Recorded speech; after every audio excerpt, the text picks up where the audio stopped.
big-time James Beard-nominated chef, and he is here today to make us his most impressive dish ever to date. Everyone on the planet would agree it's his mama's meatballs.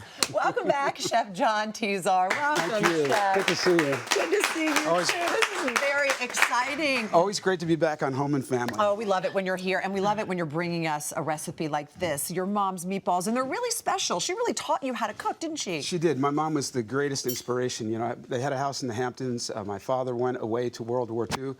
My mother cooked with these amazing Italian women, and this was one of the first things she learned how to make, and we've been eating this since we were little kids at my house. Is that you? It is. That's my junior high school graduation. I was all floppy like the Ramones. I was a surfer boy back then. Look at this picture. All right, so it starts. I'm going to put on my little gloves You here put your first. gloves on, and it starts with some really good meat. And I appreciate that you're not using the typical meat for meatballs. No, I'm using lamb, and I like the flavor. It's a departure from beef and, you know, veal and pork. However, we do put a little pork in this, but first we have this beautiful ground lamb, and you can get Perfect this for Easter. Yep.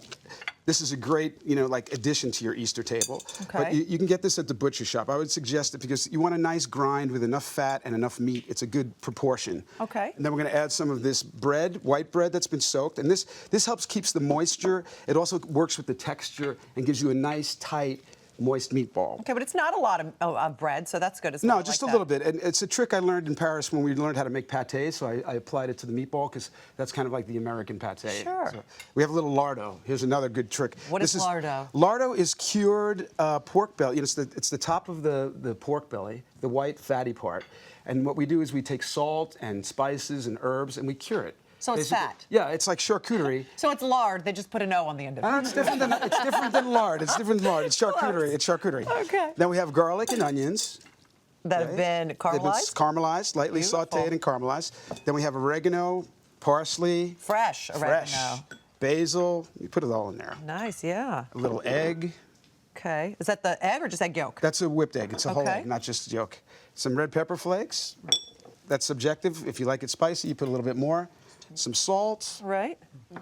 Of course, some Parmesan. Just going to put a little bit of this because we're going to save some of this Parmesan for the ending. Okay. Okay, now we're just going to get in here. Line all of that. This is the fun part. Instead of when you're a stressful day, you just take it all out on the meatballs. There you go. Okay. But you don't want to overwork them, do you? Will they get tough? No, you do want to mix it. And at a certain point like this, at this point, I would even run it back through the grinder one more time. All right. Just so you have a real homogeneous mixture. But we don't need to do that today. So is it maybe when it has a lot of breadcrumbs or bread in it, you don't want to overwork? Is that the idea? Yeah, but that's why we don't put dry breadcrumbs in there, because then you will overwork it. And it gets tough. Yeah, and I just don't like the texture of those dried breadcrumbs. I mean, who likes the texture of a dry meatball? Exactly. A dry meatball is the worst thing you could ever have in your whole life. Oh, bueno. Okay, Well, maybe make a not the couple of worst, these. but it's up there.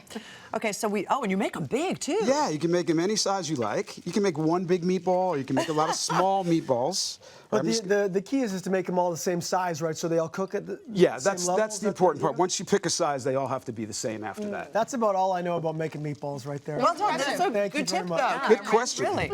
So then we put them over here in some olive oil. We're going to brown them on some olive oil right in the pan here. And how long would you brown these for? I'm going to brown these for like 2 to 3. Let me get rid of the gloves now. Yeah, here you go. Second. I have a little trash can down here. There Thank you go. So 2 to 3 minutes? 2 to 3 minutes. You just want to brown them on all sides. Some people like their meatballs really browned. I like them just lightly browned, and then I finish them braised in the sauce. And then in the oven. So we have like a Yes. 3-cooking process here, so, So you you don't see, want to this overcook. pan's not very hot, but you'll get them nice and hot. You get that little sizzle, and you'll just turn them on all sides until they get a little brown. Start to brown a little bit. Yeah. And then you add your mama's beautiful marinara Yes. sauce. So This tell sauce me. is- Well, I mean, this is like a secret It's so sauce. good. It is You a want to secret tell him why sauce. it's so delicious? He does something very I special. made this sauce for a lot of Italian chefs, and they're all like, how do you do this?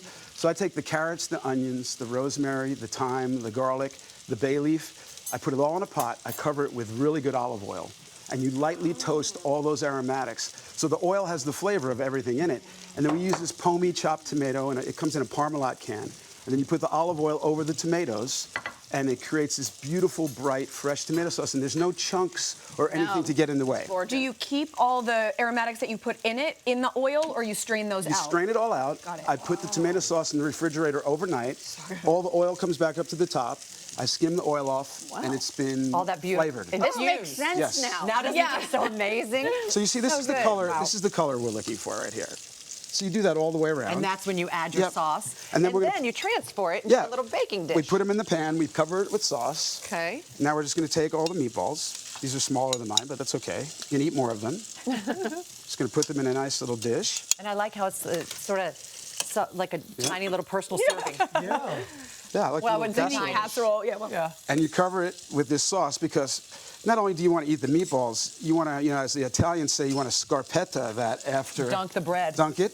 We're going Yeah. to bring it over here. I'm just going to take a little bit of Parmesan cheese. I mean, you could put that sauce on anything. Yeah, and you can put mozzarella cheese on this. You can put ricotta cheese on got this. Parmesan? Yep, we're going to use Parmesan. I like the Parmesan because I like to taste the meatball. Otherwise, you have like a Parmesan sandwich, Yeah, true. So we pop it in for how Just long? put it in the oven. Here, let me give you this one. I'm going to put it on the broiler Oh. or very hot for at least 2 or 3 minutes, just so that cheese starts to gratin or melt. Okay. So you want to watch it then if it's Yeah. on your broiler so it doesn't go. So that's how long it's in the oven, just period?